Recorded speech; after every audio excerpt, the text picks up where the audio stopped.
The Lord be with you. And with your spirit. A reading from the Holy Gospel according to St. John. Glory to you, O Lord.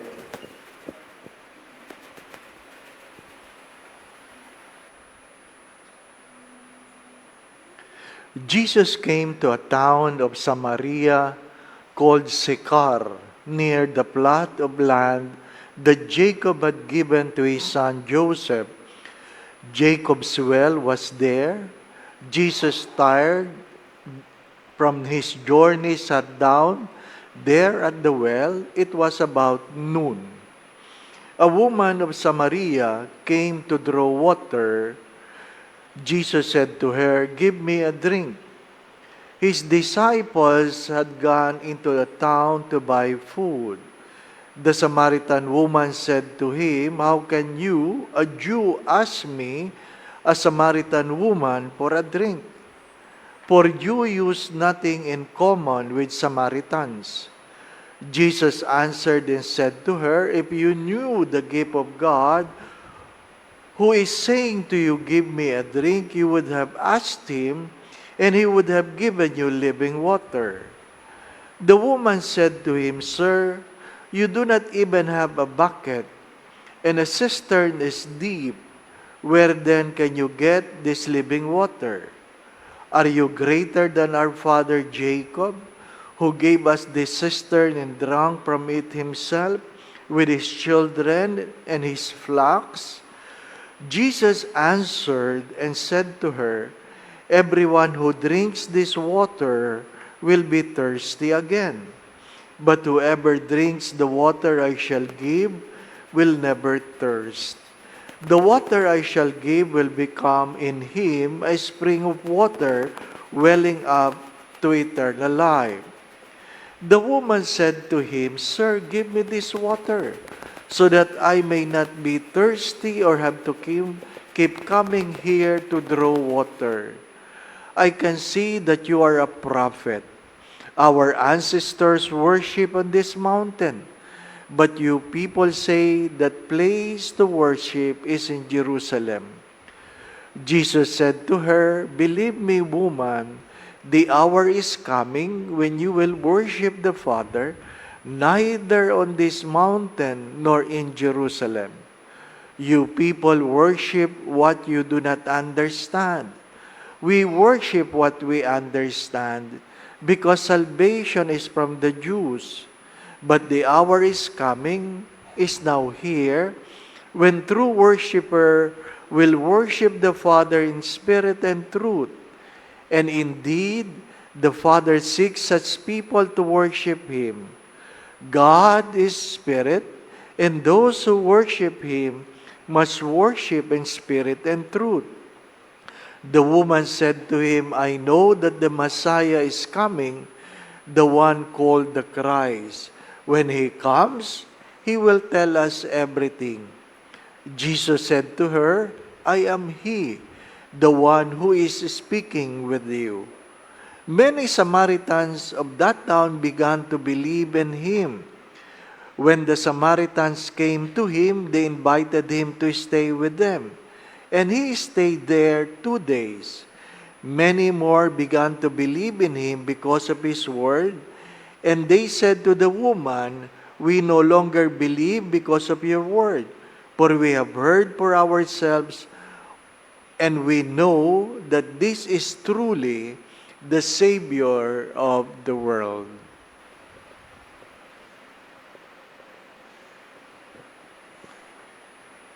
Brothers and sisters, the Gospel of the Lord. Praise to you, Lord Jesus Christ.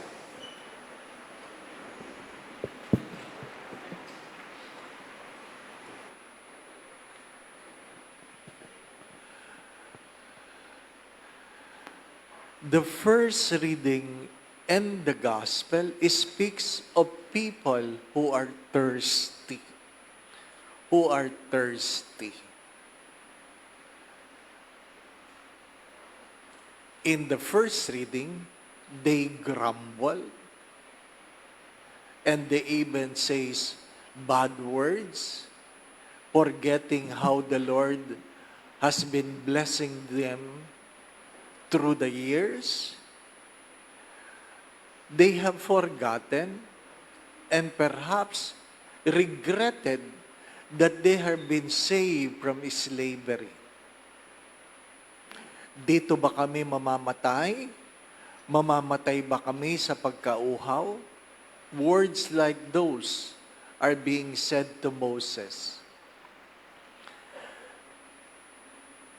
And God responded, told Moses how to do it. And I want you to focus on this. That God said, I will stand in front of you. The key word in the first reading is, I will stand in front of you. My dear friends, this is a common story. A story not only of old, but even today. That when people are blessed, they take things for granted. But when things become difficult, the first thing they question is God. Meron akong kakilala, naglilingkod sa simbahan, isang deboto, nagbibigay sa simbahan, sa hindi inaasahang pangyayari, yung kanyang anak na nagmumotor, paglabas ng kanilang garahe, nabangga sa harapan ng bahay. Solong anak. Solong anak. The last time I saw her, in the way of her son, he was already cursing God. That's the last time. And I heard she stops praying, she stopped going to church. Naintindihan ko yung sama ng loob. Ang hindi ko naintindihan ay, nakalimutan mo ba lahat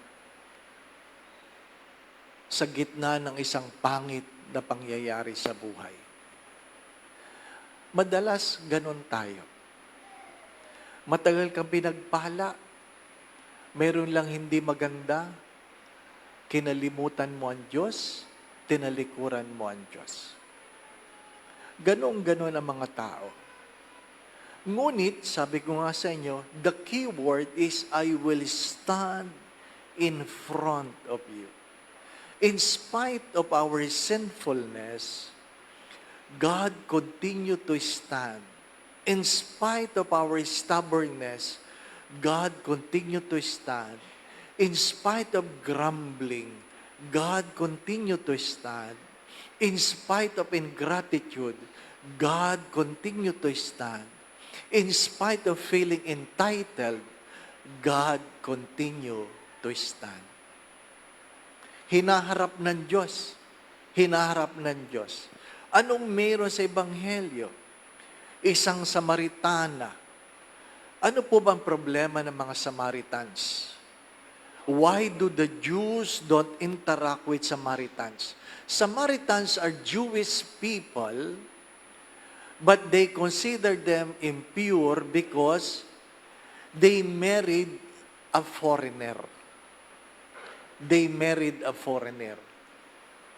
So, hindi sila consider na purong Hudyo kasi nakihalubilo ka sa mga banyaga. Ano po? So, ayaw na nila. You have to understand that when you get a water, you do it early in the morning. But this woman has done it at a noontime because no one is in the well at the noontime. Iniiwasan mo yung mga tao. Ayaw mong ikaw ay husgahan. Ayaw mong ikaw ay ang tawag doon? Alipustain. Ano po? Iniiwasan mo. And Jesus is not thirsty. It is the woman who is in need of water. And Jesus was there to wait for her. Again, in the first reading, God stood in front. In the gospel, God waited for her. God waited. What is the real essence of Lent? As I always say, Lent is never about sin. Lent is all about the love of God in spite of our sinfulness. God will wait. God has been waiting. God has been standing. My dear friends, even in an hour you do not expect. That's why the second reading reminds us of what? Of a hope that does not disappoint. God came not when we are good. God came when we are sinners. Dumating ang Diyos hindi sa panahon ng tayo ay mabubuti. Dumating ang Diyos sa panahon na tayo hindi karapat-dapat.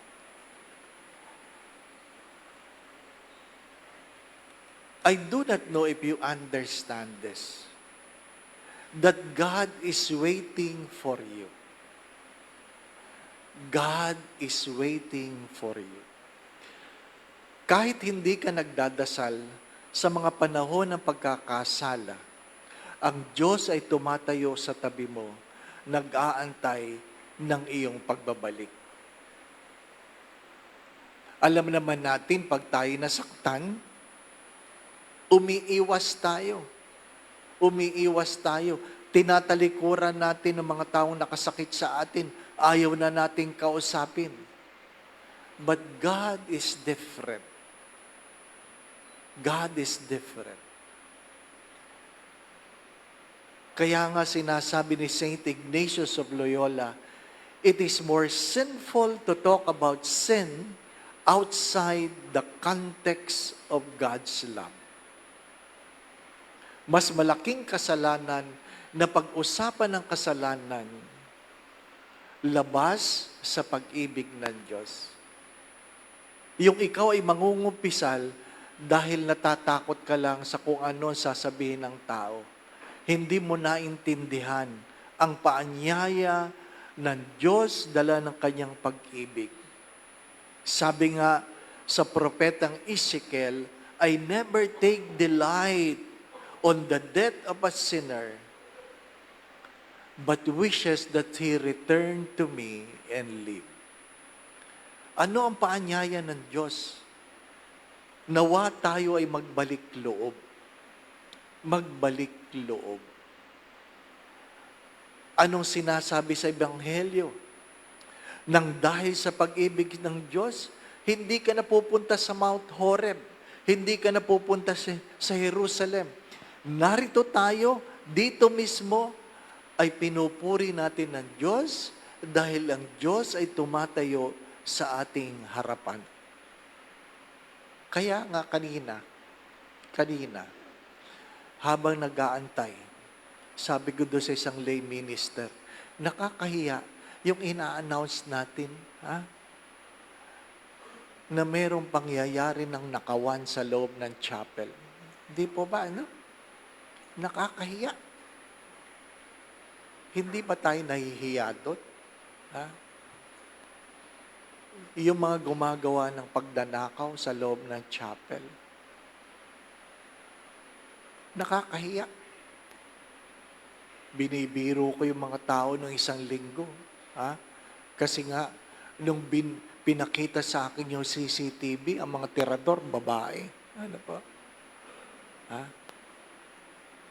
Babae. Mag-ingat kayo sa katabi niyong babae, ha? Ano? Mapanghusga tayo doon sa mga taong hindi maayos ang damit. Pero nung nakita namin CCTV, maayos ang damit. Maayos ang damit. Ano po? Mga ipit gang. Sabi daw ng pulis, ay, may blatter na yan. Di ba? Kaya Kung ikaw ay nagsimba na wala ka ng cellphone, ang unang tanong mo, Lord, bakit mo ako pinabayaan? Di po ba? Ano? Ha? Pero yung tirador, Lord, thank you, answered prayer. A sad story.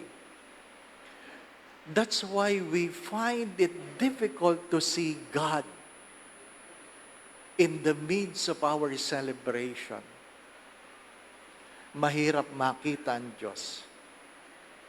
Kahit sabihin, tumatayo ako sa harapan mo, nahihirapan tayo. Dahil sa mga pangyayaring ito. Hindi po ba, ano? Pero, nababawasan ba ang pagka-Diyos ng Diyos dahil sa mga taong ito? Dahil sa mga taong walang utang na loob? Dahil sa mga taong nililibak ang Diyos? Hindi. Nababawasan ba ang pag-ibig ng Diyos dahil may mga taong nag-aalipusta sa iyo? Hindi. Kaya nga ang diwa ng Kwaresma ay ano? Huwag kang maiiwan sa pag-aayuno. Ha? Huwag kang maiiwan sa panalangin. Huwag kang maiiwan saan? Sa pagbibigay ng abuloy. Dapat ang mga ito'y magdala sa atin sa pagbabagong buhay at higit sa lahat, isang malalim na pag-ibig sa Diyos dahil naintindihan mo. Huwag mo nang tingnan yung ibang tao. Tingnan mo na lang ang iyong sarili. Naintindihan mo na sa gitna ng iyong pagkakasala, sa gitna ng iyong paghuhusga, sa gitna ng iyong mga maling pag-iisip, patuloy ka pa rin tinatayuan ng Diyos. That God will continue to stand before you. That God will continue to wait for you. My dear friends, as I've said this many times, we do not have the luxury of time. Do not forget it. Don't wait for the last day. We don't have the luxury of time. God knows that our unhappiness is not because we lack. Our unhappiness is because we are seeking happiness from wrong things. Kaya tayo malungkot dahil hinahanap natin ang saya sa mga maling bagay, sa maling pamamaraan, sa maling akala. May mga pagkauhaw na hindi naiibsan ng naiinom. May pagkauhaw na tanging Diyos lamang ang makakabigay ng lunas. Again, my brothers and sisters, Lent is never about sin. It is of God who never disappoints. And perhaps what is God is waiting for you is that you talk to Him heart to heart. Talk to Him. In the private of your room, talk to Him. Talk to Him. And tell Him what you are looking for. Talk to Him. Hindi ibig sabihin nagsisimba tayo, nagdadasal tayo. There's a public worship, but there is a private prayer. God waited and will continue to wait for everyone in our own private moments where we can talk to God heart to heart. Lent, again, brothers and sisters, is never about punishment. It is about the love of God in spite of our failures. Learn to understand those words. You have a God who will never disappoint you. Only if you come. Amen. Understanding our readings today hopefully make you understand what happened in the Calvary. What happened in the Calvary. By the way, an OFW sent a message. Sabi niya, maglalabas lang ako ng sama ng loob, Father. Buwan-buwan naman ako nagpapadala sa amin ng sustento. Pero alam mo naman ang kalalagayan namin dito sa Middle East. Hindi ako makapagbibigay ngayon. Ang aking kalungkutan ay nadinig ko pa sa sarili kong pamilya na pinagmamadamutan ko sila. Ano po? Gusto ko sabihin, huwag ka nang magbigay. Ano po? Ha? Pagka minsan ganon, no? Hindi ka nagpapasalamat sa buwan-buwan mong natatanggap. Minsan lang di makapagbigay, dala namang, alam mo naman ang kalalagayan, nakalimutan mo ang kabutihan ng sarili mong kamag-anak. Mga minamahal na mga kapatid, kahit kailan hindi tayo iniiwan ng Diyos, God continue to stand, continue to wait. And because of this, I hope you're able to understand that when Christ was already on the cross, He was able to say the words, "Forgive them, for they do not know what they have done." Kung naintindihan mo mga pagbasa ngayon, maintindihan mo kung bakit sinabi ng Diyos ang mga katagang iyon sa gitna ng ating pagkakasala. Because He is a God whom our hope never disappoint. Again, don't wait for the last day. Don't wait for the last day. God is standing, God is waiting, because His love is greater than our sins. The Lord be with you. And with your spirit. Bow your heads and pray for God's blessing. Direct, O Lord, we pray, the hearts of your faithful. In your kindness, grant your servants this grace, that abiding in the love of you and their neighbor, they may fulfill the whole of your commands through Christ our Lord. Amen. And may Almighty God bless you and your family, the Father and the Son, and of the Holy Spirit. Amen. The Mass has been offered. We go in peace to love and serve the Lord. Thanks be to God.